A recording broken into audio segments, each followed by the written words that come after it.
ስራ ይበል የሚያሰኝ ተጨማሪ ጥረት የሚሻ መሆኑን ያመለክታል። ኤክስፖርት ቅድም እንዳነሳሁት አምና ከነበረው እድገት በተጨማሪ ዘንድሮ 18% ጨምሯል። ኢትዮጵያ ለመጀመሪያ ጊዜ 3.5 ቢሊዮን ዶላር ገደማ ኤክስፖርት አግኝታለች። እስካሁን በነበረው ከፍተኛ የኤክስፖርት ውጤት ተገኘበት በሚባል ጊዜ ውስጥ ትልቁ ወደ 3 ቢሊዮን የቀረበ ነበር። ዘንድሮ ከፍተኛ እድገት ሊባል በሚችል ደረጃ ለውጥ አለ። ኤክስፖርት ስላደገ ኢምፖርት ቀንሶ ደግሞ አይደለም እድገቱ የተረጋገጠው። ኢምፖርትን እድገቱን የገታ ነው። ዘንድሮ 0.6% ኢምፖርት አድጓል። በየዓመቱ ኤክስፖርት በሁለት ዲጂት እያደገ የኢምፖርት እድገቱን በተወሰነ እየያዝን ከሄድን በጥቂት ዓመታት ውስጥ ይህን ሚዛን ልናጠብ እንችላለን። ስለሆነም ኤክስፖርት ላይ አበክረን መስራት፣ ኢምፖርት ደግሞ መቆጣጠርና አስፈላጊ በሆኑ ጉዳዮች ላይ እንዲያተኩር ማድረግ የሚቀጥሉት ዓመታትም ተጨማሪ ስራ ይሆናል ማለት ነው። ያን በማድረግ መሀል ላይ ያለውን ዲፍረንስ እያጠበብን እኛም እንደሌሎቹ በምንሸጠው ልክ የምንገዛ መሆን የሚያስችል ብቃት እንፈጥራለን። የዕዳ ጫናን በሚመለከት 37% ገደማ ከጂዲፒ ነበር የውጭ ዕዳ የነበረብን። አሁን 26% ገደማ ደርሷል። ይሄም አጠቃላይ ዕዳው ሲታይ ነው። ዕዳው ከሚከፈልበት ጊዜ አንጻር ሲሰላ በብዙ የመቀነስ ትሬንድ አለ። ይሄ የሆነበት ዕዳ ሪስትራክቸር ለማድረግ ከወዳጅ ሀገራት ጋር የተሰሩ ስራዎች አሉ። ባለፉት 3 ዓመታት $1 ቢሆን ኮመርሻል ሎን ብድር አቁመናል። ዋናው የኢትዮጵያን ዕዳ ያገዘፈውና የጎዳው ኮመርሻል ሎን ነው። እሱ ሙሉ በሙሉ ማቆም ተችሏል። አንዳንድ ዕዳዎችም በተሻለ መጠን ለመክፈል ሙከራ በመደረጉ የዕዳ ጫናው በተወሰነ ደረጃ እየቀነሰ ብቻ ሳይሆን ልትበደል የምትችል አገር እያደረጋት ነው። በእርግጥ 1-2 ዓመት ተጨማሪ ስራዎች በመስራት የበለጠ ውጤቱን ማሻሻል ይኖርብናል። ከውጭ ኢንቨስትመንት አንጻር ቅድም ባነሳኋቸው በጣም በርካታ ቻሌንጆች ውስጥ ሆነን የዘንድሮ የውጭ ኢንቨስትመንት 20% አድጓል። $2.7 ቢሊዮን በአይነትና በመጠን ወደ ብሔራዊ ባንክ ወይም ወደ ኢትዮጵያ ገብቷል። ይሄ $2.7 ቢሊዮን የሚለው ኢንቨስት እናደርጋለን ብለው የተመዘገቡትን አይደለም ያስገቡትን ነው። በአፍሪካ ውስጥ በጣም ጥቂት ሀገራት ናቸው በዚህ ደረጃ በነበርንበት ሁኔታ ውስጥ ኢንቨስትመንታቸው ማደግ የቻለው። ኮቪድ ብቻ አይደለም ምርጫም እያለ ማለት ነው። ይሄ አምና የተሳካበት በጣም በርካታ ስራዎች የተሰሩበት ቢሆንም በሚቀጥለው ዓመት ይበልጥ ሊያድግ እንደሚችል ይጠበቃል። ለዚህ አንደኛው ኢዝ ኦፍ ዱይንግ ቢዝነስ ነው። ኢንቨስተሮች ኢንቨስት ያደርጉ ሲመጡ በተሻለ ሁኔታ ለመቀበል የነበረው ጥረት ውጤት አመጥቷል። አጠናክረን መቀጠል ይኖርብናል። ክልሎችም ኢንቨስተር ለመቀበል ያላቸው ፍላጎት፣ መሬት ቀርቦ ማዘጋጀት የመሳሰሉ ስራዎች የተሻለ ኢንቨስትመንት ፍሰት ለማየት ስላስቻለ በሚቀጥለው ዓመት ይህንን አጠናክረን በመቀጠል የኢንቨስትመንት አቅም ማስፋት ይኖርብናል። እሱም አብዛኛውን ችግሮቻችንን እየፈታ የሚሄደው። በቁጠባና ኢንቨስትመንት መካከል ያለውም ልዩነት ከጊዜ ወደ ጊዜ እየጠበበ መጥቷል። የዛሬ 2 ዓመት ገደማ በኢንቨስትመንትና በቁጠባ መካከል የነበረው ልዩነት 14.5% ነበር። ያ አምና የተወሰነ ቀንሶ ዘንድሮ 9.8% ገብቷል። ምን ማለት ነው? ከጂዲፒ አንጻር ሲታይ ኢትዮጵያ አጠቃላይ ካላት ሀብት 20%ን ብቻ ሴቭ አርጋ ኢንቨስት መልሳ የምታደርግ ሲሆን 80%ን ግን ኮንሱም ትበለዋለች። 80%ቱ የሚጠፋ ነው ከጂዲፒ አንጻር ሲታይ። ነገር ግን ኢንቨስትመንታችን ደግሞ ከጂዲፒ አንጻር 30% ነው። ስለ 10% ጋፕ አለ ማለት ነው። እኛ ሴቭ አርገን መልሰን ኢንቨስት ከምናደርገው 10% ጋፕ አለ። ይሄን 10% ነው በተለያዩ መንገዶች በኢንቨስትመንት የምንሞላው። የኛ ሴቪንግ እያደገ ሲሄድ 80ውን ከምናጠፋ 70-60 እየሆነ በሚሄድበት ሰዓት በከፍተኛ ደረጃ የሀገር ውስጥ ኢንቨስትመንት እያደገ ልማታችን ሊፋጠን ይችላል። ለዚህ ነው ሴቪንግ ማደግ አለበት ያስፈልጋል በሚል ተደጋጋሚ የሚነሳው። አሁን ያለው ልዩነት ከ10 የወረደ ቢሆንም ተጨማሪ ሴቪንግ ቢያድግ ግን የተሻለ የውስጥ ኢንቨስትመንት መፍጠር እንደሚቻል ያሳያል። ከፋይናንሻል ሴክተር አንጻር አንዱ ቁጠባችን ያሳደገው እና በባንክ ስርዓቱ አጠቃላይ ያለው ለውጥ ከ2 ዓመት በፊት የባንክ ደፍተር ያላቸው ግለሰቦች አንዳንዴ አንድ ሰው 2-3 ሊኖረው ይችላል። ግን የባንክ ደፍተር ያላቸው ግለሰቦች 38.8 ሚሊዮን ነበሩ። እያንዳንዱ ሰው አለው ማለት አይቻልም። 2-3 ያለው ሊኖር ይችላል። ግን ቁጥሩ 38.8 ሚሊዮን ነበር። አሁን ከ2 ዓመት በኋላ 66.2 ሚሊዮን ከስተመሮች ባንኮች አሏቸው። ይሄ የሆነበት አንዱ እንግዲህ የቁጠባ እድገት ብቻ ሳይሆን የገንዘብ ኖት መለወጣችንም ያመጣው ተጨማሪ አድቫንቴጅ አለ። ሰፋ ያለ ሀብት የካሽ ዝውውሩ ቀንሶ ወደ ባንኮች እንዲገባ እድል ፈጥሯል። ቁጠባም ዘንድሮ ብቻ ያለውን ስንወስድ ከጂዲፒ አንጻር ሳይሆን ዘንድሮ ብቻ ሲወሰድ 30% እድገት አለ። ይሄ የፋይናንሻል ሴክተሩ አቅም ኖሮት ማበደር መስራት እንዲችል እድል ፈጥሯል። ከብድር አንጻር ዘንድሮ 20% ተጨማሪ ብድር ተሰጥቷል ከአምናው። ተጨማሪ ብድር መሰጠት ብቻ ደግሞ ሳይሆን ታስታውሳላችሁ የመንግስት ብድር ከግል ሴክተር ብድር ይበልጥ ነበር። አሁን ዘንድሮ ግን ከ74% በላይ ብድር የተሰጠው ለግል ሴክተር ነው። የመንግስት ተቋማት 25% ገደማ ነው የተበደሩት። ይሄን በ2-3 ዓመት እንቀይረዋለን ብለን ካሰብነው ፍጥነት በላይ ያመጣነው ከፍተኛ መርታ ነው። የባንኮች ቅርንጫፍም ሲታይ ከ5400 ገደማ አሁን ወደ 7100 ገደማ አድጓል። የባንክ ቅርንጫፍ ማድረጉ ብቻ ሳይሆን በፋይናንሻል ኢንክሉዥን ሞባይል ባንኪንግ በመጀመሩ እስካሁን 6 ሚሊዮን የሚጠጉ ሰዎች ሞባይል ባንኪንግ ተመዝግበዋል በጥቂት ወራት ውስጥ። ይህንን ስራ ካሰፋ ነው በአጠረ ጊዜ ውስጥ በሪሞት አካባቢ ያሉ ዜጎቻችን በቀለለ መንገድ ወደ ባንክ ስርዓቱ ሊገቡ ይችላል። እንግዲህ ባንክ ስርዓትን በሚመለከት አንዳንዴ አሁን ካሉ ሁኔታዎች ጋር ተያይዞ ባንክ እዚህ ሰፈር የለም፣ ባንክ እዚህ አካባቢ የለም የሚል ነገር ይነሳል። ለተከበረው ምክር ቤት እና ለወዳጅ አገር ሰዎች መግለጽ የምፈልገው ኢትዮጵያ ውስጥ ባንክ፣ መብራት፣ መጠጥ ውሃ፣ ትምህርት ቅንጦት ነው። በየቦታው ዜጎች የሚያገኙት ጉዳይ አይደለም። የሆነ ሰፈር ሲጠፋ አትደነቁ። በጣም ብዙ ሰፈር ባንክ የለውም። መደነቅ አያስፈልግም። ኢትዮጵያ ውስጥ 500 የሚጠጉ ወረዳዎች አንድ የባንክ ቅርንጫፍ የላቸውም። እና የሚገርም ነገር አለን። ለኛ እንሰራበታለን ነው እንጂ የሆነ ሰፈር ጠፋ ተብሎ የምንጫጫበት አይነት እንዳልሆነ መገንዘብ ያስፈልጋል። ባንክ ኢትዮጵያ ውስጥ ገና ብዙ ስራ ያስፈልገዋል። መብራት ኢትዮጵያ ውስጥ 60% መብራት የለውም። የሚገርም አይደለም። መብራት የለም ሲባል ብዙ መገረም አያስፈልግም። ከለወጥ ነው በሀገር ደረጃ መለወጥ አለብን እንጂ ጨርቆስ ጠፋ ቦሌ ጠፋ በሚባል የሚገለጸው ነገር ብዙም አዋጭ አይደለም። ችግር ስላለ በሀገር ደረጃ ያንን ችግር እንድንቀርፍ ከታገዝን ከሰራን ውጤት እናመጣለን። አለበለዚያ ባንክ የለም መብራት የለም አይነት ንግግሮች ለኛ ለኢትዮጵያውያን ይገርሙናል። ድሮስ ነበር ወይ የሚል ጥያቄ እንድናነሳ ስለሚያስገድደን ማለት ነው። በፋይናንሻል ሴክተር የሼር ሆልደርስ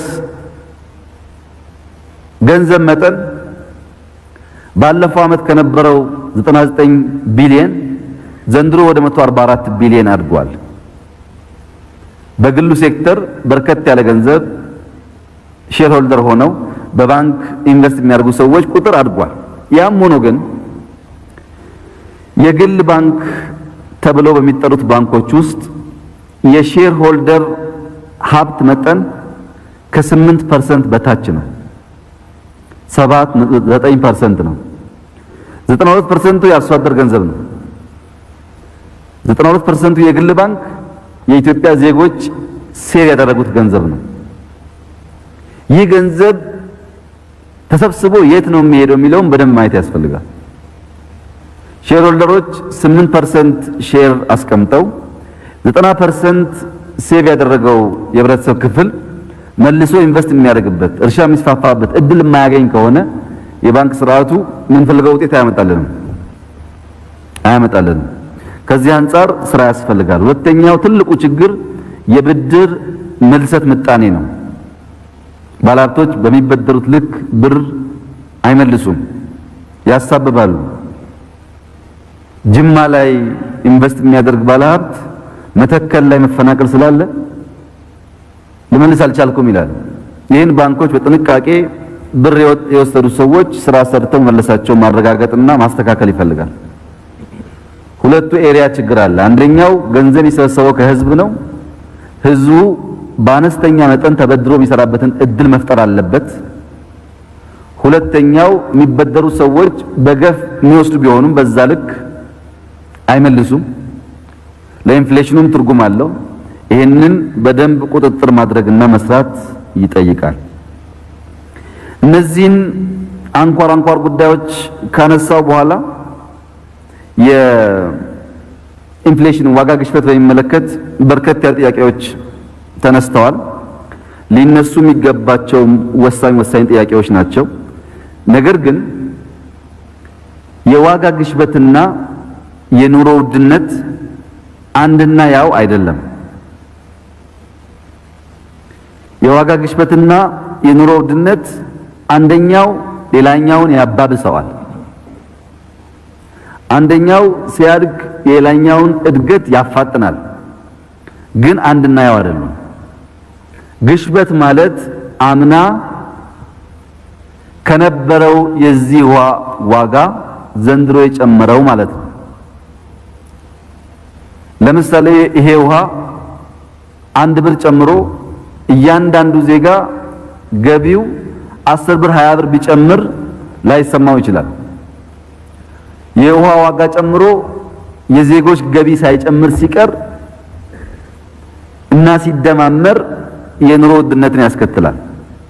የኑሮ ውድነት ማለት የገቢ ማነስ ማለት ነው። ገቢያችን በቂ ከሆነ ከምናወጣው የተሻለ ከሆነ በሽመታ ውስጥ ያለውን ችግር ይቀንሳል። እኛ ግን የሰዎች ገቢ ከምናሳድገው በላይ ወጫቸው እየጨመረ መሄዱ ያመጣው ጫና ነው። የኑሮ ውድነትን በአንድ አመት ለምሳሌ በሚቀጥለው አመት ዋና ሸቀጦችን ገዝተን ኑሮ አዲስ ጭማሪ ግሽበት እንዳያመጣ ብናደርግ ሸቀጥ የኑሮ ውድነትን አይቀርፈውም። በአንድ አመት በምንሰራው ስራ መቅረፍ አይቻልም። የኑሮ ውድነት በየአመቱ ላለፉት 16 አመታት በዳብል ዲጂት ኢንፍሌሽን ነበር በየአመቱ። ይሄ ቤልትን ኢንፍሌሽን ይባላል። አንደኛው በሌላው ላይ የተደመረ የመጣ ቤልትን ኢንፍሌሽን ሸማቾች እናንተ ባነሳችሁት ልክ ወይም ከዛ በላይ ሸምተው ማደር በጣም ፈታኝ ሆኗል። ኢትዮጵያ ውስጥ ሸምተው የሚያድሩ ሰዎች እንዲፈተኑ ስላደረገ በመንግስትና በህዝብ ጥረት ልማትን ማፋጠን፣ የህዝብን ገቢ ማሳደግ፣ ምርትን ማሳደግ፣ እነዚህን ግሽበት የሚያመጡ ዕቃዎች ለይቶ በተቻለ መጠን ገበያውን ማረጋጋት፣ የገበያ ስርዓቱ ያለበትን ጫና መፍታት ይጠይቃል። ከትርጉም አንጻር ይህንን ካየን የግሽበቱ መንስኤዎች ግን ምንድናቸው የሚለውን ማየት ጠቃሚ ይሆናል። ቀደም ሲል ያነሳኋቸው ቻሌንጆች እንደተጠበቁ ሆነው ለግሽበት ዋነኛው ምክንያት የአቅርቦትና ፍላጎት አለመጣጣም ነው። የሰው ቁጥር እያደገ የሰው ፍላጎት እያደገ በዚያ ልክ ምርት ማደግ የማይችል ከሆነ በአቅርቦትና ፍላጎት መካከል ያለው ልዩነት ዋጋን እንዲያሻቅብ ያደርገዋል። ሁለተኛው በአቅርቦት ሰንሰለት ያሉ ሳንካዎች ናቸው። ምርት እጥረት ብቻ ሳይሆን ምርቱም እያለ የትሬድ ሰንሰለቱ የሚያስከትላቸው ሳንካዎችም እንደዚሁ ሊታዩ ይገባል። በጣም በርካታ ችግር እየፈጠሩ ስለሆነ። ሶስተኛው የፊስካልና ገንዘብ ፖሊሲ ቁጥጥራችን ነው። ወደ ማርኬት የምናፈሰው ገንዘብ ኢንፍሌሽንን የማያመጣ መሆኑን እንቆጣጠርበት መንገድም መፈተሽ ይኖርበታል። በነበረው ሁኔታ በዓለም ላይ ያለውን የዋጋ ግሽበት፣ የዋጋ ጭማሪ እሱንም ማየት አለብን። በጣም ብዙ ጉዳይ ምርት ስለምናመጣ ኢምፖርት የሚደረጉ ኢንፍሌሽኖች አሉ። እነሱም ራሳቸውን ችለው መታየት አለባቸው። ሌላው አነስተኛ ድርሻ ያለው ቢሆንም አምራቾች ዋጋ ሊጨምር ይችላል ብለው ምርታቸውን መያዝ የዋጋ ግሽበት እንዲፈጠር ሊያደርግ ይችላል። ሸማቾችም በኋላ ሊወደድ ይችላል ብለው አሁን ገዝተንና አከማችን እናስቀምጥ ካሉ አርቲፊሻል የሆነ የገበያ ፍላጎት ሊያጋነን ስለሚችል እንደ መንስኤ የዋጋ ግሽበት ሊያመጣ ይችላል። እነዚህን ሁሉ እና ሌሎችንም በድምሩ አይተን ለሁሉም መፍትሄ ካላመጣን አንደኛውን ስንፈታ አንደኛውን ስንፈታ በአንደኛው ችግሩ እየተባባሰና ያላችሁትን አይነት ጫና ዜጎቻችን ላይ ያሳደረ ይሄዳል። ከዚህ አንፃር በገንዘብ ሚኒስትሩ በዝርዝር እንደተገለጸው እስካሁን መንግስት አንደኛ ምግብ ነክ ምርቶች በርከት ብሎ እንዲገቡ ለማድረግ ጥረት አድርጓል። ብዙ ቢሊዮን ብር መድበን ለማስገባት ሞክረናል። ሁለተኛው ለህብረት ስራ ማህበራት ግማሽ ቢሊዮን ብር ገደማ ተጨማሪ ብድር እንዲያገኙና ሸቀጦች ማከፋፈል እንዲችሉ ማድረግ ተሞክሯል። አንዱ ዝቅተኛ ገቢ ያላቸው ሰዎች የሚጠቀሙበት ኤሪያ ስለሆነ። ሶስተኛ የአቅርቦት ሰንሰለቱ ሳንካ አስቸጋሪ በመሆኑ የገበያ ማዕከላት በአዲስ አበባ በተለያየ ቦታ በስፋት ለመገንባት ጥረት ተደርጓል። መቀጠል የሚኖርበት ቢሆንም አራተኛ የግሉ ሴክተር በፍራንኮ ቫሉታ ተጨማሪ ታክስ ሳይከፍል ስንዴ፣ ስኳር፣ ዘይት፣ ሩዝ፣ የህፃናት ዱቄት እንዲያስገባ ተፈቅዷል። በፍራንኮ ቫሉታ የፈቀድነው በቂ ስላልሆነ መንግስትም በተለይ ስንዴ፣ ዘይትና ስኳር ላይ ተጨማሪ ሀብት መድቦ እያስገባ ይገኛል። እነዚህ ሁሉ ሙከራዎች ግሽበቱ መፈጠር የለበትም በምንለው ልክ ባይቀንሰውም በተወሰነ ደረጃ አግዘዋል። ምክንያቱም አሁን ያለው ግሽበት በመላ አፍሪካ በመላው ዓለም ብትሄዱ ግሽበት በጣም ስላለ እኛም ከነበረብን ፈተና አንፃር መቀነስ ያልቻልን ቢሆንም ሙከራዎች ብዙ ናቸው። ለምሳሌ ነዳጅን ብቻ እንውሰድ። ነዳጅ ባለፉት 3 ዓመታት ከውጭ በምንገዛው መጠን ከሸጥን የኑሮ ውድነት ያባብሳል ተብሎ 47.8 ቢሊዮን ብር መንግስት ከስሯል። ከዋጋ በታች ሽጧል። ከሚገዛበት ዋጋ በታች 47.8 ቢሊዮን ብር ተሽጧል። የነዳጅ ዋጋ ባለፈው እንዳነሳሁት የትኛውም አካባቢያችን ላይ ያሉ ሀገራት ጋር ብትሄዱ ወደብ ያላቸው ሀገራትም ጋር ብትሄዱ በእኛ ዋጋ አይገኝም። እዚህ ጋር ነዳጅ በጨመረ ልክ እንዳይሸጥ ማድረጋችን ተገቢ ሆኖ ትልቁ ስህተት ግን ማንን ነው እየደጎምን ያለነው ነው። ኢትዮጵያ ውስጥ ከ1.2 ሚሊዮን በላይ መኪና እንዳለ ይገመታል። ከዚህ ውስጥ ለትራንስፖርት ሴክተር የሚውለው መኪና ምን ያህሉ ነው? የህዝብ ማመላለሻን ደጉመን ትራንስፖርት እንዳይጨምር ማድረግ ተገቢ ሊሆን ይችላል። ምክንያቱም አነስተኛ ገቢ ያላቸው ሰዎች እንዳይጎዱ። 2-3 መኪና የሚቀያየሩ ሰዎች መደጎም ግን እነሱም አይጠቅምም፣ ሀገርም አይጠቅምም።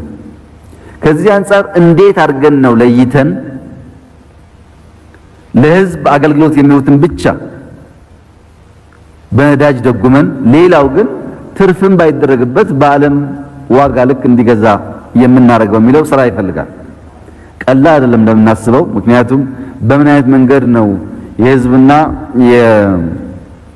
የግል እያል የነዳጅ ዋጋ የምንለየው የሚለው ነዳጅ ዋጋ በየቦታው በየማደያው ስለሚሰጥ ለቁጥጥር ያስቸግራል።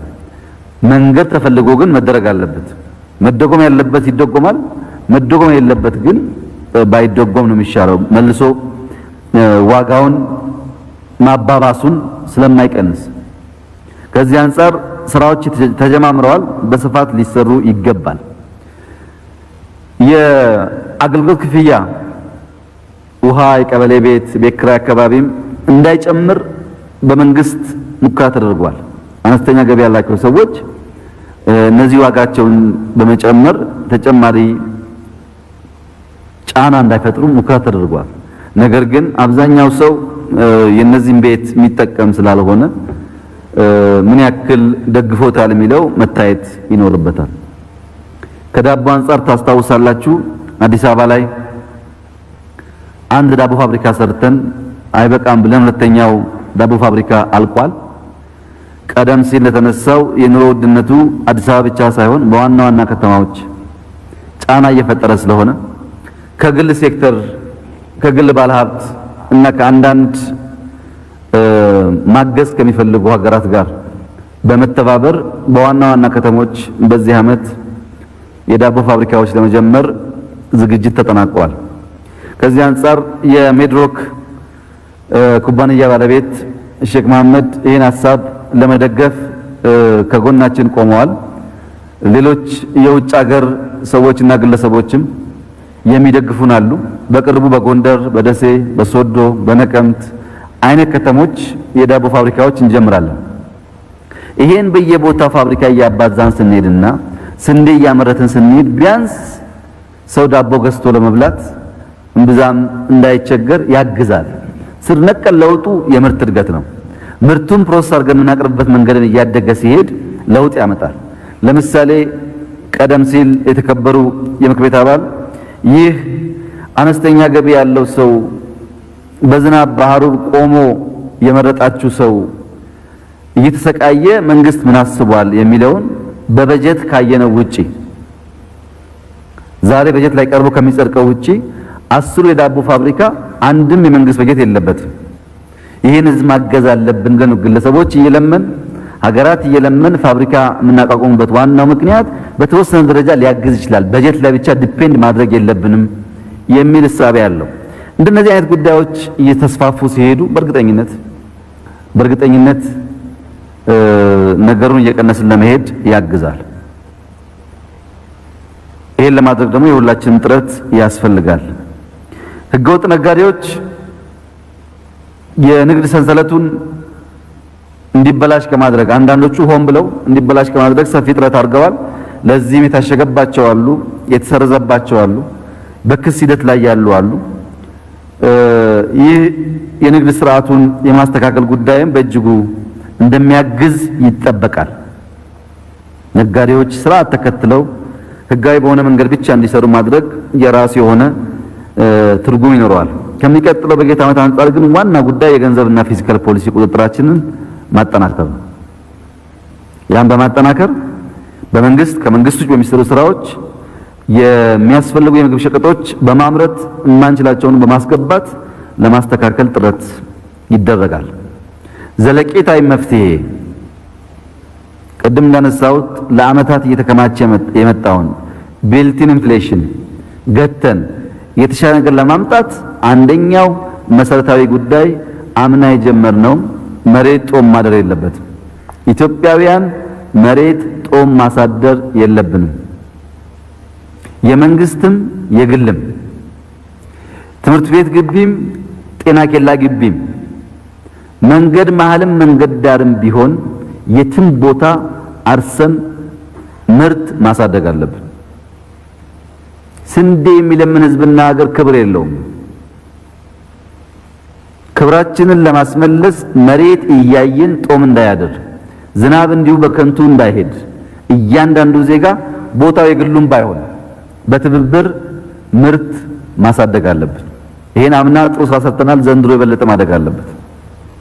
ሁለተኛው የበጋ ስንዴ ነው።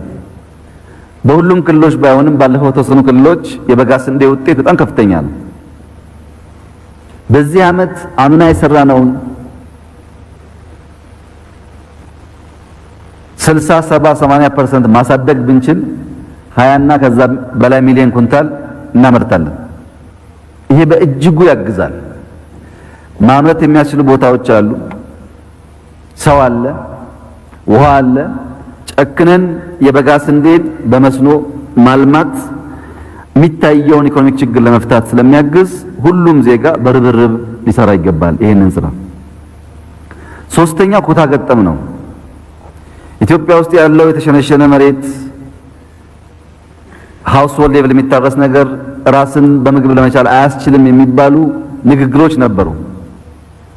እኛ የተሸነሸነ መሬት የለም፣ የተሸነሸነው ጭንቅላት ነው። መሬቱን ሰብሰብ አድርገን አርሶ አደሩን ሰብሰብ አድርገን ቴክኖሎጂ ብናግዝ ኮመርሻል ፋርሚንግን ማረጋገጥ ይቻላል። ምክንያቱም መሬት የተያያዘ ነው፣ ሰው ነው በመስመር ድንበር የሚያበጅለት የሚል ሐሳብ ጀምረን በጣም ሰፊ ርቀት ተኪዷል። ነገር ግን ቢያንስ በእጥፍ ማደግ አለበት። ዘንድሮ እያንዳንዱ አርሶ አደር የሚጠቅመው ጎኑ ካለው አርሶ አደር ጋር በጋራ ሆኖ የሚመሳሰል ምርት ቢያመርት በሙያተኛ ቢደገፍ ምርቱም ያድጋል፣ ጉልበት ይቀንሳል፣ ጥፋት ይቀንሳል፣ ምንም ጉዳት የለውም። በዚህ መንገድ ኩታ ገጠም ላይ የጀመርነውን ነገር ማሳደግ፣ መንግስት በቴክኖሎጂ ለማገዝ የሚያደርጋቸውን ጥረቶች ትራክተር፣ ኮምባይነር፣ ሌሎች መሳሪያዎች ማስገባት እንዲሁ መቀጠል አለበት። እንደተነሳው ቅድም በፋይናንስ መታገዝ አለበት። የግብርና ሴክተር አሁን አጠቃላይ ኢትዮጵያ ከምታወጣው ወጪና ብድር አንፃር 9% ገደማ ነው ለግብርና ሴክተር እየወጣ ያለው። ከዚህ ውስጥ አነስተኛ ማሳ ላላቸው ሰዎች 5% አይበልጥም ብድር እየቀረበ ያለው። ይሄ ማደግ አለበት። ሀብት ወደ ግብርና ከፍ በደረጃ ማፍሰስ ካልቻል የምንፈልገውን ውጤት ልናመጣ እንቸገራለን። ይሄን ለማድረግ ከፋይናንስ ተቋማት አንፃር ለምሳሌ 4 ማይክሮ ፋይናንስ ወደ ባንክ እያደጉ ነው። ኦልሞስት እያለቀ ነው ፕሮሰሱ። ይሄ የሆነበት ዋናው ምክንያት አርሶ አደሮች ከማይክሮ ፋይናንስ ጋር ቅርበት እና አብሮ መስራት ልምምድ ስላላቸው ወደ ባንክ አድርገው የግብርና ሴክተሩን ማገዝ እንዲቻል ነው። ይሄ ምናልባት የሚቀጥሉ ጥቂት ወራት ሙሉ በሙሉ ያልቃል ብዬ እገምታለሁ። ሌላ የግሪን ሌጋሲ ጉዳይ ነው። ግሪን ሌጋሲ ዛፍ መትከል፣ ትንሽ ቆይተን ሀገር በቀል ማድረግ፣ ትንሽ ቆይተን ፍሩቶች ላይ ማተኮር፣ ትንሽ ቆይተን አካባቢያችን ላይ ተስማሚ የሆነ ነገር እያደረግን ሪፋይን እያደረግን መሄድ አስፈላጊ ቢሆንም በጥቅሉ ግን ዛፍ የመትከል ባህላችን በእጅጉ ጠቃሚ ነው። ቦንጋ፣ ሚዛን፣ ሸካ ብንሄድ ከየትኛውም አካባቢ ኢትዮጵያ ውስጥ ካለው ምናልባት ያነሰ እንጂ የተሻለ መሰረተ ልማት የለውም። የተለየ አየር መንገድ የለም፣ የተለየ መንገድ የለም፣ የተለየ ፋብሪካ የለም። ነገር ግን ሸካ መንገድ ባይኖርም አይራብም። ከጫካ ኮረሪማ ይለቅማል፣ ቡና ይለቅማል፣ ማር ይለቅማል። ጫካ በራሱ ተጨማሪ ነገር ሳይኖርበት እንዳንራብ ያደርገናል። ከብቶቻችን በደንብ ይመገባሉ፣ ወተት እናገኛለን። ዝናብ ስለሚዘንብ መሬት አይደርቅም። ዛፍ መትከል ምን ጥቅም እንዳለው ለማወቅ ወደ ሸካ ስንሄድ ይገባናል። የምርጫ ጉዳይ አለ። ሙዝ አልበላም፣ ቆጮ አልበላም ሊባል ይችላል፣ ግን መራብ የለም እና ዛፍ መትከል በብዙ መንገድ ይሄ በሳይንስ ከሚነገረው በተጨማሪ በብዙ መንገድ ኢትዮጵያን ይጠቅማል። ዝናብ ያበራክታል፣ ምግብ ያበራክታል፣ ከብቶቻችን የተሻለ ምግብ እንዲያገኙ ያደርጋል። ለቱሪዝም በጣም ከፍተኛ ትርጉም አለውና በደንብ ዛፍ የመትከል ባህላችንን ማስቀጠል አለብን። ዘንድሮ ያለው ነገር በጣም ደስ ይላል፣ ግን መቀጠል አለበት። እሱም በማድረግ ብዙ ነገር መቀየር የሚያስችል ይመስለኛል። ሌላው ኢምፖርት ሰብስቲዩሽን ነው። እንደ ስንዴ ያሉ እንደ ዘይት ያሉ አገር ውስጥ ልናመርታቸው የምንችላቸውን ነገሮች በከፍተኛ ድጋፍ ከውጭ እንዳይገቡ እዚሁ እንዲመረቱ ማድረግ አለብን። ለዚህ ነው የዘይት ፋብሪካዎች የግለሰቦችም ቢሆኑ ለመደገፍ ሙከራ የተደረገበት ዋናው ምክንያት እንደነዚህ አይነት ምርቶች ስለሚያስፈልጉን ዘይት ደግፈን ብናመርት፣ ስንዴ ብናመርት፣ ዳቦች ፋብሪካ ብንሰራ፣ ያው ከብት በስፋት ያላት ሀገር ናት። ተጨማሪ ስራ ቢጠበቅብንም ዳቦ ካለ ማር ካለ ወተት ካለ ቢያንስ አንራብ። ይሄን ደግሞ ማድረግ እንችላለን።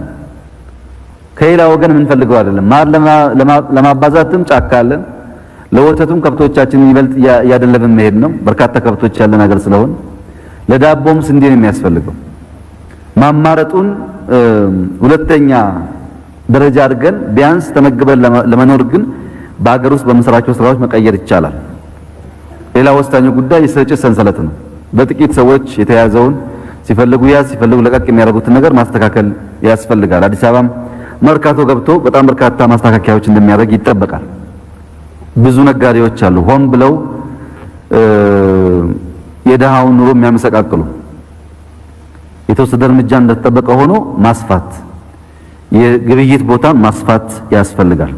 እነዚህ ሁሉ ተደርገው በ2014 በጀት ዓመት ውስጥ የዋጋ ግሽበቱ በተቻለ መጠን እድገቱ እንዲቀንስ፣ ሰዎች በልቶ ለማድረግ ያለባቸው ጫና እንዲቀንስ በበጀቱም ከበጀት ውጭም ጥረት ይደረጋል። ለምሳሌ በጀት የተመላከተው ብሔራዊ ባንክ ብድር መቀነስ ነው። ቀጥታ የብሔራዊ ባንክ ብድር ቀንሰን በትሬጀሪ ቢል ከገንዘብ ሚኒስቴር በሚገኝ ገንዘብ ጉለት እየሸፈን ካለን በስተቀረ ዝም ብለን ብር የምንበደር ከሆነ ኢንፍሌሽን ያሳድጋል። እሱ ደግሞ ችግር ያመጣብናል። ለዚህ ከፍተኛ የሆነ ቁጥጥር ይደረጋል ጥረቶችም ይደረጋሉ። ያም ሆኖ አብዛኛው ሴክተር ላይ በኢኮኖሚ ያመጣናቸውን ለውጦች ልናመጣ ያልቻልንበት አንዱ ኤሪያ ግሽበት ነው። እንግዲህ የኛም የቆየ ሁኔታ ችግር አለ። ዓለም ላይ የተፈጠረ ያለው አጠቃላይ ግሽበት የሚያመጣው ጫና አለ። እሱ ላይ እንዳናተኩር ደግሞ ግራና ቀኝ የያዙን በጣም በርካታ ጉዳዮችም አሉ። በእነዚህ ምክንያቶች የዋጋ ግሽበቱ በሚፈለገው ልክ አልተስተካከለም። መንግስት ይሄን በከፍተኛ ኃላፊነት ስሜት ወስዶ ሊሰራበት የሚገባ ጉዳይ ይሆናል።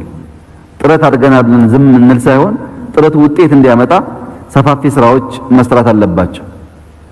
ደሃው እንዲያማርጥ ሳይሆን ገዝቶ እንዲበላ የማስቻል አቅም መፍጠር አለብን። ይሄንን ካላደረግን ችግሩ የተባባሰ ስለሚሄድ በሚቀጥለው ዓመትም የማክሮ ዋናው ትኩረት ኤሪያ የሚሆነው ይሄንን ስራ መስራት ይሆናል። ከኤክሳይዝ ታክስ አንጻር እንግዲህ በተወሰነ ፍጆታ ላይ ነው የሚጣለው። ለጥያቄው የተነሳው በትንባሆ ላይ በአልኮል ላይ ነው እንጂ በመሰረታዊ ፍጆታ እቃዎች ላይ አይጣልም። ቀጥታ ግንኙነት የለውም ከግሽበት ጋር። ነገር ግን ገቢ ማደግ አለበት። ገቢ ካላደገ ሀገር ማሳደግ ያስቸግራል። በሌላ መንገድ ደግሞ የጤና ፖሊሲ አለን፣ ማህበራዊ ፖሊሲ አለን። እነዚህም ፖሊሲዎችም ለማሳካት ኤክሳይዝ ታክስ ብዙ የሚጎዳ አይደለም፣ የሚጠቅም ነው።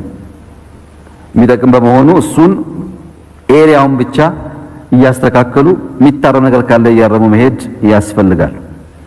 ከሲሚንቶ ጋር የተነሳው ጥያቄ እንግዲህ ቀደም ሲል እንደገለጽኩት በጣም በርካታ ፕሮጀክቶች እየተሰሩ በመሆናቸው አንድ ህዳሴም ለመብራት ጠቃሚ ቢሆንም ጸረ ሲሚንቶ ስለሆነ በባህሪው ሲሚንቶ በከፍተኛ ደረጃ ስለሚበላ የሲሚንቶ ፋብሪካዎችም ምርታቸው በተለያየ ምክንያት ስለቀነሰ ሲሚንቶ ላይ ያጋጠሙ ችግሮች አሉ። በጣም በርካታ የቆሙ ህንጻዎች ለግል ሴክተሩ ብድር በዛ ሲባል አውቶማቲካሊ የህንጻ ስራ የሚጀምረው አዲስ አበባ ውስጥ የምታያቸው አብዛኛው እያለቁ ያሉ ህንጻዎች ከብድሩና ከሁኔታው ጋር የሚያያዙ ናቸው። በርከት ያለ ስራ ሲፈጠር ሲሚንቶ በእጅጉ አጥሯል። ለዚህ ዘላቂ መፍትሄ ለማምጣት እየተሰራ ነው። የውጭ ቀጥተኛ ኢንቨስትመንት አሁን ያለን ሲሚንቶ የሚያክል ሲሚንቶ ሊያመርቱ የሚችሉ ፋብሪካዎች እየገቡ ነው ያሉት።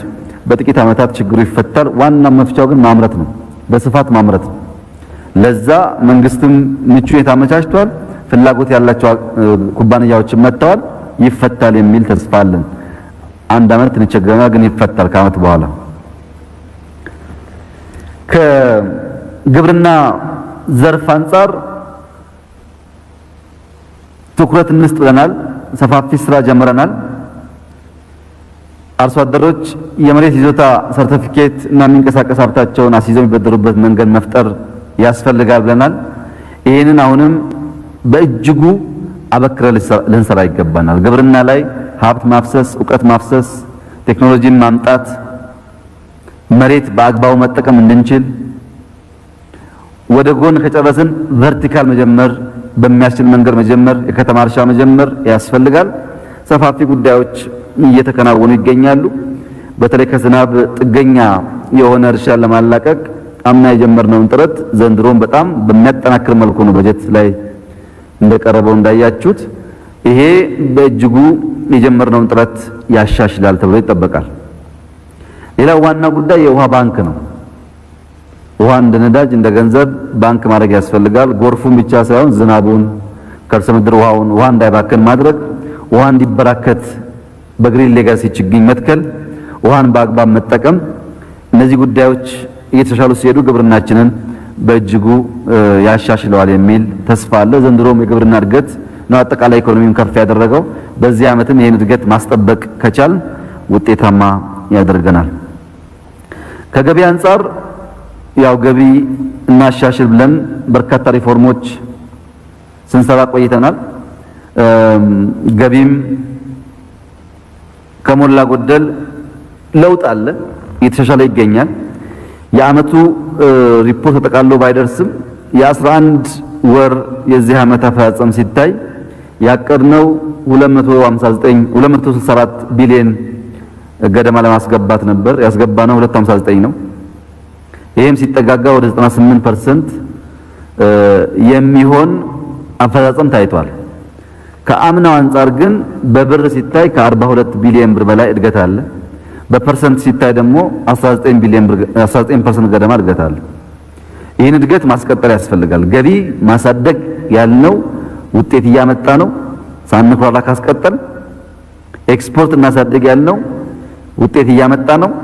ብዙ ጥረት ቢጠበቅብንም ኢምፖርት ላይ ቁጥጥር እናርግ ያልነውም ውጤት እያመጣ ነው።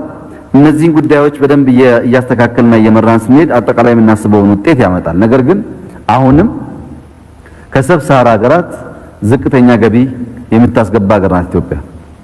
አሁንም ገቢዋ ከፍተኛ የሚባል አይደለም። ለዚህ ሪፎርም ብቻውን በቂ አይደለም። ገቢ ለመሰብሰብ ፍላጎት ያለው መንግስት ብቻ ሳይሆን ገቢ መክፈል ክብር እንደሆነ የሚያስብ ማህበረሰብ መፍጠር ያስፈልጋል።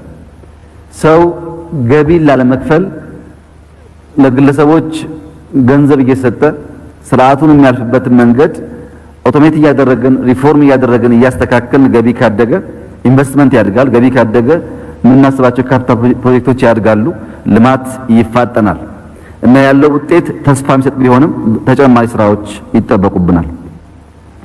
ከፕሮጀክት አንጻር እንደተባለው አንዳንድ ሴክተር ላይ የተሻለ አፈጻጸሞች ታይተዋል። በትምህርት በእንጦጦ በምናምን ብቻ ሳይሆን በስኳር ፋብሪካዎች ላይ፣ በአግሮ ኢንዱስትሪ ላይ፣ በህዳሴና ሌሎች ግድቦች ላይ፣ በኢንዱስትሪያል ፓርክ ላይ፣ በቅርበት ክትትል በሚደረግባቸው ሴክተሮች ላይ ውጤት መምጣት ጀምሯል። የዚህ ዋናው ምስጢር የተሻለ እናስባለን። የተሻለ ነገር እንዲፈጠር እናስባለን። ያሰብነውን እንጀምራለን። የጀመርነውን ለመጨረስ ጥረት እናደርጋለን። እዚህ ጋር ሁለት ባላንስ መደረግ ያለባቸው ጉዳዮች አሉ። እንጦጦን ጀምረን እንጨርሳለን ባልነው ጊዜ መጨረሳችን በጣም ጥሩ ቢሆንም እንጦጦን ከጨረስነው ጊዜ አስቀድመን መጨረስ አንችል ነበር ወይ የሚል ጥያቄ ግን ያስፈልጋል። አንድነት ፓርክን ካለቀበት ወራት በፈጠነ መንገድ መጨረስ አይቻልም ነበር ወይ? ይሄ ሁሉ ጭንቅላት ይሄ ሁሉ ወጣት ያለበት ሀገር ለምን ፕሮጀክቶች በአመት ማለቃቸውን እንደ ድል እንወስዳለን ብለን ቻሌንጅ ማድረግ አለብን። ሃይ ስኩል በቀዳማዊ እመቤት ቢሮ ብቻ ሳይሆን በክልሎች በጣም ከፍተኛ ውጤት ታይቷል። ዘንድሮ እስከ 100 ሃይ ስኩል የጨረሱ አሉ በአመት። ለምን 6 ወር መጨረስ አልቻሉም? እነዚህ ክልሎች ምን ነው ችግራቸው? ጨርሰናል በሚል ከተኩራራን አንሄድም። ሞር ቻሌንጅ እናድርገው። አንዳንድ ሀገራት እኮ ሆስፒታል በሳምንታት ሰርተዋል እና እኛ በወራት እንኳራ አንችልም። በአንድ በኩል መታየት ያለበት ይሄ ነው። በሌላ በኩል ደግሞ ፕሮጀክቶች የመምራት የመከታተል የማየት የመደገፍ ጉዳይ በእጅጉ የምንፈተንበት ሆኗል። በዚህ ምክንያት የኢትዮጵያ ምጣኔ ሀብት እንደ ሚስት የሚገዘግዘው የሚበላው አንዱ ነገር ፕሮጀክት ማቆየት ነው። ለምሳሌ ስኳር ፋብሪካዎች ባለፈው እንዳነሳሁት 7ቱን ለመጨረስ 92 ቢሊዮን ብር ገደማ ወጥተናል። ቀድሞ አልቀው ቢሆን ኖሮ ይሄ 90 ቢሊዮን ብር ሌላ ቁም ነገር ላይ መዋል ይችል ነበር ማለት ነው። ፕሮጀክቶችን ማዋል፣ ማሳደር፣ ማቆየት ምጣኔ ሀብታዊ ኪሳራም አለው። መልካም አስተዳደር ላይም ችግር አለው። በመንገድ ቅድም እንደተነሳው ሌላም ፕሮጀክቶች እና መፍጠን ያስፈልጋል። የአመለካከት ለውጥ ማምጣት ያስፈልጋል። መጀመር ብቻውን በቂ አይደለም፣ መጨረስ መለማመድ አለብን። ጀምረን የማንጨርስ ከሆነ መጀመሩ ትርጉም የለውም፣ ተጨማሪ ወጪና ድካም ስለሆነ። ከዚህ አንጻር እንደ መንግስት በጣም ብዙ ልንሰራቸው የሚገቡ ጉዳዮች፣ ልናሻሽላቸው የሚገቡ ጉዳዮች እንዳሉ ነው አሁን መታየት ያለበት። በቂ አይደለም። ፕሮጀክት የምንጨርስበት ፍጥነት በቂ አይደለም። እንጦጦ ከዛ በፈጠነ ጊዜ ብንጨርስ ኖሮ አሁን ካየነው በላይ ውጤታማ ሊሆን ይችል ነበር። በእርግጥ እንዳያችሁት አልቆመም። ተጨማሪ መንገድ፣ ተጨማሪ ፓርኪንግ፣ ተጨማሪ ጉዳዮች የተሰሩ ህዝቡን በስፋት እየተጠቀመበት ይገኛል። ይሄ ጥሩ ነገር ነው፣ ግን አልፈጠንም። ሰው እያየን መፍጠን አይደለም። መሪዎች ቢሄዱም ባይሄዱም ቆሞ መጨረስ፣ የጀመርኩትን ስራ ማጠናቀቅ የሚል ነገር በሁሉም የስልጣን ተዋረድ ውስጥ ገና ሰፊ ስራ ያስፈልጋል። በዚህ ምክንያት መንገዶች ይጀመራሉ፣ እንደፈለግነው አይሄዱም። ፕሮጀክቶች ይጀመራሉ፣ እንደፈለግነው አይሄዱም። ይሄን እያዩ እያረሙ እያስተካከሉ መሄድ ያስፈልጋል። ከዚህ ጋር ተያይዞ የመሰረተ ልማት ፍትሃዊነት፣ ሁሉም ክልል እኩል እየለማ አይደለም፣ በጀቱ እንዴት ይታያል ተባለው እንግዲህ አምና እንዳያችሁት ወደፊትም እንደምናየው በጀት ብቸኛ የልማት መደገፊያ አይደለም። ምን አላት የኢትዮጵያ በጀት? ምንም እንኳን አይደለችም። ኢትዮጵያ ውስጥ ከበጀት ውጭ በጣም ብዙ ሀብት አለ፣ ጉልበት አለ፣ ጭንቅላት አለ። በየአካባቢው ተዝቆ የማያልቅ ሀብት አለ። ለምሳሌ ወርቅ ዘንድሮ ማሻሻል አለብን ብለን በባህላዊ መንገድ እኮ አንዳንድ ክልል ከሁለት ዓመት በፊት 30-40 ኪሎ ግራም ወርቅ የሚሰበስቡ ክልሎች ከሺህ ምናምን ኪሎ ግራም በላይ አቅርበዋል። ዘንድሮ ምንም ፋብሪካ የለም፣ ቴክኖሎጂ የለም፣ ሰውና አመራር ብቻ ነው። ወርቅ እኮ ከቡና ቀጥሎ ከ600 ሚሊዮን ዶላር በላይ ኤክስፖርት ያደረግነው እሱ ነው ዘንድሮ። በዚህ ቁጥር አድርገን አናውቅም። ግን ፖቴንሻሉ አሁንም በጣም ብዙ ነው። እነዚህ ጉዳዮች ስራ ይፈጥራሉ፣ ሀብት ያመጣሉ፣ አካባቢን ይቀይራሉ። በጀት ላይ ብቻ ዲፔንድ ከሆን የምናስበውን አናሳካም። ለምሳሌ በክረምት በጎ ፈቃድ አገልግሎት የአዛውንቶች የአሮጊቶች ቤት መስራት በጀት ውስጥ የለበትም። ነገር ግን 1000 ቤት ብንሰራ ስንትና ስንት እናት ዘነበ ከመሰቃየት እንደሚታደግ በዛ ውስጥ የሚያልፍ ሰው ብቻ ነው የሚያውቀው። ምንም በጀት ሳንበጅት ግን የብዙ ችግርተኞችን ኑሮ ማዘመን እንችላለን። አሁን በዘንድሮ ክረምት በሺህ የሚቆጠሩ ክላስሩሞች መዋዕለ ሕፃናት በበጎ ፈቃድ ይገነባሉ በየአካባቢው። ምን ችግር አለው? የሆነ ሰፈር ወጣት ሰብስቦ ባለው ሪሶርስ በአካባቢው ላይ ክላስሩም ለመጨመር በደንብ ይቻላል። አምና ተሰርቷል በጣም ብዙ ሺህ፣ ዘንድሮም ብዙ ይጠበቃል። ይቻላል። አቅመ ደካማ የሆኑ ሰዎችን ጎረምሶች ሰብሰብ ብሎ ቢያርሱላቸው ቢሰበስቡላቸው ምርት አያድግም? የነሱም ባይሆን ያ ጉልበት የጋራ ሀብት ያ ጉልበት የወል ሀብት የሚሆነው ዜጋ 100 ሚሊዮን አለን ብለን እንቆጥረው ምን ተጠቀምበት ከሆነ ብቻ ነው።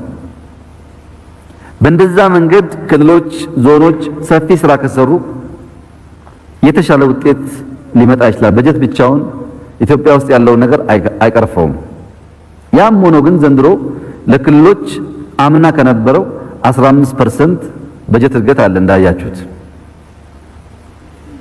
15% እድገቱ ምን ያክል ለውጥ ያመጣል በኋላ በሂደት የሚታይ ቢሆንም ለዘላቂ ልማት ይሰጥ የነበረው 6 ቢሊዮን ብር ዳብል አድርጎ አሁን 12 ቢሊዮን ገብቷል። ከገንዘብ አንፃር ክልሎች ጋር ተጨማሪ ሀብት እየፈሰሰ ነው ያለው።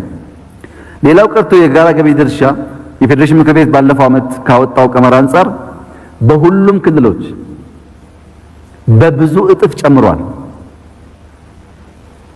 10፣ 15፣ 20 ሚሊዮን የሚያገኙ አሁን ቢሊዮን የሚያገኙ ክልሎች አሉ። ባለፉት 10 ወራት 22 ቢሊዮን ብር ነው በጋራ ገቢ ለክልሎች ፈሰስ የተደረገው። አምና ያልነበረ ማለት ነው። እነዚህ ገንዘቦች ሰብሰብ ብለው ምን ላይ ነው እየዋሉ ያሉት? አንዱ የተከበረው ምክር ቤት እንዲገነዘብ የሚያስፈልገው ህዝቡን ይሰራበት የሚያስፈልገው አንድ የወረዳ አመራር ጸሐፊ፣ ሾፌር፣ ረዳት ብሎ 4-5 ሰው ከቀጠረ ይህንን ገንዘብ ይበላዋል። ራሱ ፒካፑን ይዞ አርሶ አደር ማሳ ውስጥ እየዞረ ወጣቶች እያስተባበረ ትምህርት ቤት እየሰራ እንደ ባለስልጣን ሳይሆን እንደ አገልጋይ እያሰበ ወረዳዬን ቀይራታለሁ ብሎ ከሰራ ባነሰ ወጪ ልማት ይመጣል። አሁን እየሆነ ያለው ዞን ይበዛል፣ ወረዳ ይበዛል፣ ከረባት የምናወቅ ሰዎች እንበዛለን። በተጨባጭ ህዝቡ ላይ ግን ለውጥ ያመጣል። ሰውም ጠቃሚ የመሰለው በሄዳችሁበት ወረዳ ይላል። ወረዳ በዛ ማለት የልማት ገንዘብ ከካፒታል በጀት ወደ ሪከረንት ገባ ማለት ነው። አንድ ሰው 2፣ 3፣ 4፣ 5 ስራ መስራት መለማመድ አለበት። ከካቢኔ አባሎቻችን ጋር በስፋት ስነጋገርበት ነበር። በማየት እንዲማሩ በሚል ሾፌር አልተጠቀምም ብዬ መኪና መያዝ አዘውትሬ ነበር። እኔን አይተው ሚኒስትሮቹም እንዲከተሉ ማለት ነው። ዘንድሮ ግን ካልተከተሉም በህግ ይታገዳል። ሁሉም ሚኒስተር ራሱን ችሎ ይቀጥላል እንጂ ሾፌር እየቀጠር ምናምን እየቀጠር አንቀጥልም። እኛ የምንፈልገው ጭቃ እያቦካ እየሮጠ ሀገር የሚቀይር ሰው ብቻ ነው። ባለስልጣንማ ነበረን ለዘመናት። አሁን ደስታ አያስፈልግም። ወረድ ብሎ በአነስተኛ ገንዘብ ስራ መስራት በ4-5 ዓመት ውስጥ ለውጥ እናመጣለን። ያ ለውጥ የኮራች ኢትዮጵያን ለልጆቻችን ለማውረስ እድል ይሰጣል። ብልጽግና የሚባለው እኮ ዛሬ አይደለም። እቺ ኢንፍሌሽን ያሰቃያት ኢትዮጵያን እኮ አይደለም። በምናብ የምናስባትን ሀገር እያሰብን ነው። በምናብ የምናስባትን ሀገር ደግሞ እውን ለማድረግ መጀመሪያ ባለስልጣናት አባካኝነት መቀነስ አለባቸው። በረባ ባረባው መበተን ገንዘብ ማቆም አለባቸው። ስትራክቸር መቀነስ አለባቸው። 2-3 ስራ ደርበው መያዝ መቻል አለባቸው። ይሄን ካደረግን ልጆቻችን ቢያንስ ስንዴ ማትለምን ሀገር ይኖራቸዋል። እኛ እንዲመቸን ከፈለግን ግን ልጆቻችን አይመቻቸውም። እኛ የሚመቸን ጥቂቶች ነን፣ ልጆቻችን አይመቻቸውም። እዚህ ጋር ትንሽ ጠንከር ብሎ ማስተካከል የሚያስፈልጉ ነገሮች አሉ። ክልሎች ይሄንን ካደረጉ ሰፋፊ ጉልበት መሬት አላቸው፣ ልማት ሊያመጡ ይችላሉ። በነገራችን ላይ አንዳንድ ክልል ወረዳ አመራሮች እኮ ይታጀባሉ። በ2-3 ሚሊሻ የሚታጀቡ እኮ አሉ። አያስቅም ይሄ ነገር? ዝም ብሎ ሁሉም ሰው ክላሽ ከኋላ እያንጓጓ የሚሄድ ከሆነ ብልጽግና ልናመጣ አንችልም። የወረዳ አመራር አርሶ አደር ማሳ ውስጥ መዋል አለበት። እሱን የሚያጅበው ደግሞ ማጨድ ማረስ አለበት። በዚህ መንገድ ካልሄን በስተቀር ሹመኛ ማለት ሰው ማንጋጋት ከኋላ ከሆነ ብልጽግና እናመጣም። ይሄን ክልሎች ህዝቡም ጠንከር ብሎ ይሄን ነገር ሊስተካከል ቢሰራ መልካም ነው። ከመንገድ አንፃር እውነት ነው። ባለፉት 2-3 ዓመታት ያው እንደምታውቁት ከፍተኛ ጥያቄ ለመመለስ ጥረት ተደርጓል። በርካታ ሀብት ፈሷል። ይሄ የዓለም ገና ቡታጅራ፣ ኮንሶ፣ ጂንካ ብቻ ሳይሆን በሀገር ደረጃ በጣም በርካታ የመንገድ ጥያቄዎች ምላሽ እንዲያገኙ ጥረት ተደርጓል። ነገር ግን አሁን በጠቅላይ ሚኒስትር ቢሮ ልዩ ኮሚቴ ያቋቋምን ነው። ስንት በጀት ነው የያዝነው? ስንቱ ጋር ጨረታ ወጣ? ስንት ፐርሰንት ሰራ? አንደኛ ወረዳ ለምን ፈጠነ?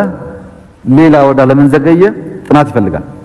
ትንሽ ገንዘቡም እያደገ ስራው የሚሰፋ ሲሄድ የሚታዩ አንዳንድ እጥረቶች አሉ። እስኪጀመር በጀት እስኪጸድቅ ድረስ ያለው ሩጫ በኋላ የለም። ይሄ በጣም ብዙ ክልሎች ውስጥ የሚታይ ነው። በደንብ እንፈትሽና ማስተካከያ እናደርጋለን። የሚፈጥኑ የሚዘገዩ ካሉ ለምን የሚባል ነገር መጠየቅ ስላለበት ነገር ግን ክልሎች ከመንገድ አንፃር የተከበረው ምክር ቤት እንዲገነዘብ የሚያስፈልገው በጀቱ እስኪያዝ በስልክ በአካል በስብሰባ ብዙ ጥያቄ ካቀረቡ በኋላ በጀት ተይዞ ስራ ሲጀመር እያንዳንዱ ዞን የራሴ መንገድ ነው ለመቆጣጠር የሚባል ነገር የለም። የፌዴራል ፕሮጀክት ነው ብሎ እርግፍ አድርጎ ይተዋል። በትናንሽ ምክንያት እዛ ሊፈታ የሚችል ምክንያት ሳይፈታ ይቀርና መንገድ ይጓተታል። ሁለተኛው የመጣው ፋሽን ደግሞ በጀት ከተያዘ በኋላ ካሳ እየተባለ በየጊዜው ገንዘብ ዝም ብሎ መጨመር። ይሄ መንገድ እኮ የሚሰራው ለህዝብ ነው። የፌዴራል መንግስት ማለት የሆነ ሀገር መንግስት አይደለም ምን በዘብዘው እኛ የምናስገባውን ሀብት ነው ይመድበው እና ክልሎች ለወል ስራ ዩኒቨርሲቲ የማይጠይቅ የለም። እሺ ሲባል ካሳ ይባልና ከበጀት ላይ ይቀርባል። ሆስፒታል ይባልና ይቀርባል። መንገድ ይባልና ይቀርባል። ይሄ ልማት አያፋጥንም። ህብረተሰቡ ማገዝ አለበት። መሬት የመንግስትና የህዝብ የሆነበት ዋናው ሚስጥር ለጋራ ልማት ማዋል እንዲቻል ነው። ያ ማለት አርሶ አደሩን አፈናቅለን እንጣለው አይደለም። ተገቢ ካሳ ከፍለን ማድረግ አለብን። ግን ያ ነገር እንደ መሬት ሽያጭ መወሰድ የለበትም። በዚህ ምክንያት የሚስተጓጎሉ ስራዎች አሉ። በትብብር ማየት ይኖርብናል። ከዓለም ገና እስከ ጂንካ የሚሄደው መንገድ በአራት ተከፍሎ የተሰራ ነው። መንገዱ መሰራት አለበት፣ ጥያቄ የለውም። አዲስ አበባን ከኦሞ የሚያገናኝ ነው። መሀል ላይ በጣም በርካታ ከተሞች ያገናኛል። ኮንሶ አካባቢ የተወሰነ ዲዛይን ማሻሻል ስራዎች የተሰሩ ነበረ። ከፊሉ በቅርቡ ጨረታ ይወጣል፣ ከፊሉ ዲዛይን ይጠናቀቃል። ግን ያው እንደምታውቁት ቸኩለን ካደረግነውም ሽሮ ፈሳሽ ነው የሚሆነው። እንደዛ ደግሞ ከሚሆን በደንብ ዲዛይን ማየት ያስፈልጋል። ኮንትራክተር ማየት ያስፈልጋል። ኮንትራክተሮች የያዙትን ሳይጨርሱ ዝም ብሎ ከወሰዱ ይቆማል እንደምታውቁት። በዚህ ምክንያት የተወሰነ ስራ የተሰራ ነው። ግን መንገዱ ከፊሉ ይጀመራል፣ ከፊሉ ዲዛይን ይጠናቀቃል በቅርቡ ብዬ ተስፋ አደርጋለሁ። በመንግስት በጀት ተይዟል። ኢራሚ የሰራበት ስለሆነ ከቱሪዝም አንፃር እንደተባለው ትልቅ ፖቴንሻል ያለን ሀገር ነን። ብዙ ስራ ልንሰራ ይገባናል። የተጀመሩ ጉዳዮች አሉ፣ ማጠናከር አለብን። ቋሚ ቅርሶች መጠገን፣ መጠበቅ፣ አዳዲስ መዳረሻዎች ማስፋት፣ ያንን በሚገባ ዓለም እንዲያውቀው ማድረግ ያስፈልጋል። እውነቱን ለመናገር አሁን እኛ ባለንበት የክረምት ጊዜ መካከለኛው ምስራቅ ከፍተኛ ሙቀት ነው ያለው እና ሰዎች ይቸገራሉ። ቶሎ መጥተው ወደ ጂንካ ወደ ሚዛን ቢሄዱ ለነሱም በጣም ጠቃሚ ነው። ግን አያውቁም፣ እንደ ጂንካ አይነት ጫካ እንዳለ አያውቁም፣ እንደ ሸካ አይነት ጫካ እንዳለ አያውቁም። እሱን ቶሎ ቶሎ ማሳየት ያስፈልጋልና ለነሱም ጥሩ ነው፣ ለኛም ጥሩ ነው። በቀላሉ የሚገኝ አይደለም ኢትዮጵያ ውስጥ ያለው ቅርስም ታሪክም ተፈጥሮ። እሱም በደንብ አድርገን ሽጠን መጠቀም ያስፈልጋል። አደረጃጀት ጋር የሚያያዝ አቴንሽን ያስፈልገዋል። ሴክተሩ የሚባለው በሚመለከት አደረጃጀት እየተጠና ይገኛል። እናያለን፣ እዛ አካባቢ የሚያደርገውን ቼንጅ አብረን እናያለን። ግን ያው ትኩረት ለመስጠት ተሞክሮ ሰፋፊ ስራዎች ተጀምረዋል። እንደሚታወቀው ለምሳሌ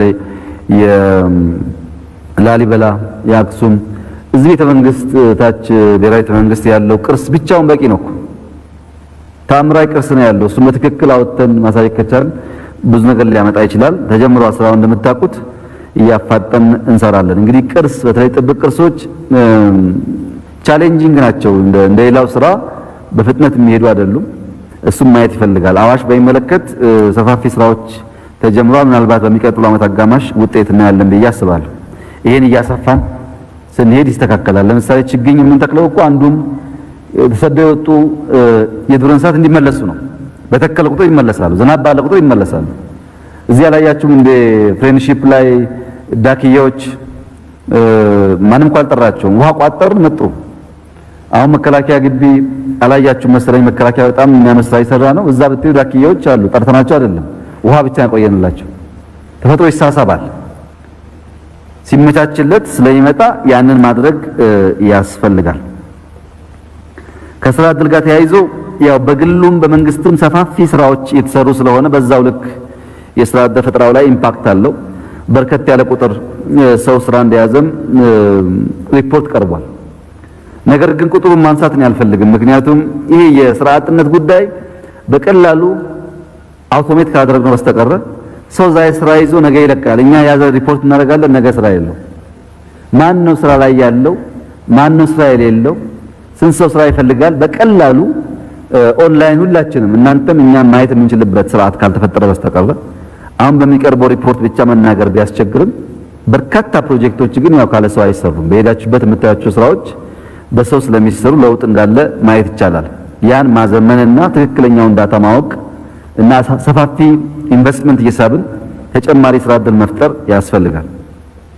ከዚሁ ጋር ተያይዞ ሌብነትን በሚመለከት ሌብነት የብልጽግናም የእድገትም ሳንካ ነው።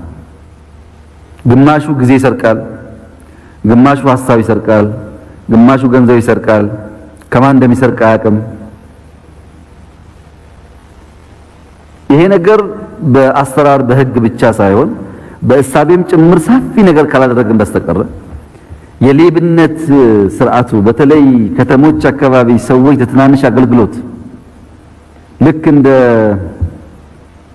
እንደ ታክስ ማለት ነው እየከፈሉ የሚገለገሉበት ነገር በጣም መጤን አለበት። እኔ የሚጠብቀው የትኛውን ፓርቲ ይለፍ በሚቀጥለው መንግስት ውስጥ አንዱ ሜጀር ስራ የሚያስፈልገው ሌቦችን መጥረግ ላይ መሆን አለበት።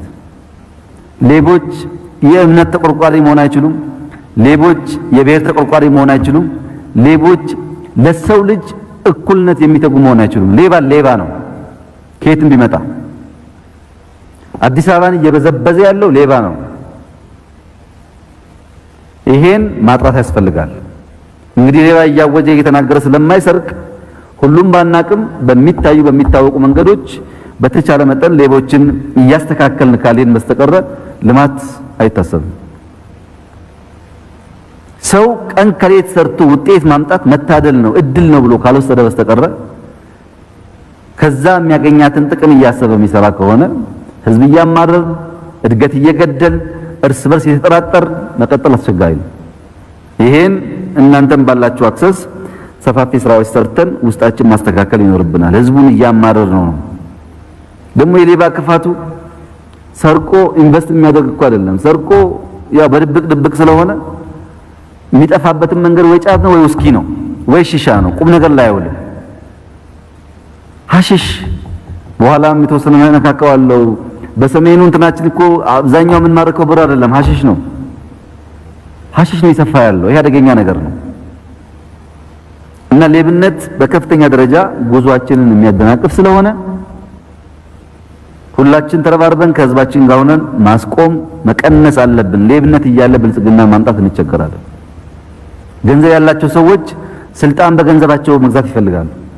በገንዘባቸው ገዝተው በሀብታቸውም እዚህ በገዙን ሰዎችም ማዘዝ ይፈልጋሉ።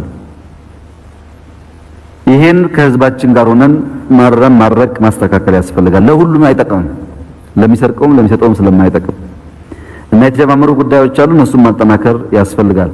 ምናልባት በዚህ ዙር ህዳሴን አንስቼ ብንጨርስና ሁለተኛውን ዙር ከረፍት በኋላ ብንቀጥል ጥሩ ስለሚሆን ህዳሴን በሚመለከት በጣም ብዙ ነገሮች ይነገራሉ ከግራ ከቀኝ።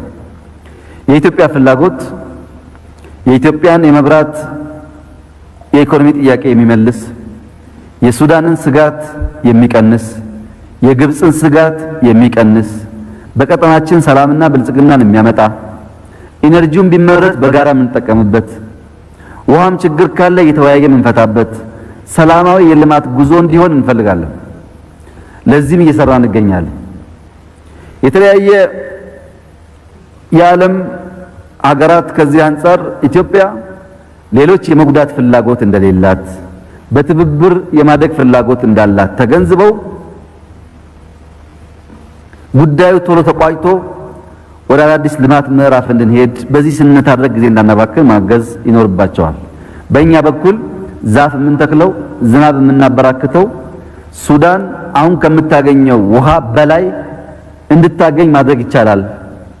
በተከለ ቁጥር ዝናብ ስለሚበዛ ግብፅ አሁን ከምታገኘው ውሃ በላይ እንድታገኝ ማድረግ ይቻላል። ለዛም ምንም ድጋፍ ባናገኝም ዜጎቻችን በቅንነት እያገዙን ስለሆነ በርካታ ዛፍ እየተከልን ዝናብ እናበዛለን፣ ውሃ እናበዛለን፣ የውሃ ብክነት እንቀንሳለን። እኛም እንጠቀማለን፣ ሌሎች እንዲጠቀሙ እንሰራለን። የምንፈልገው ሰላም ነው፣ የምንፈልገው እድገት ነው።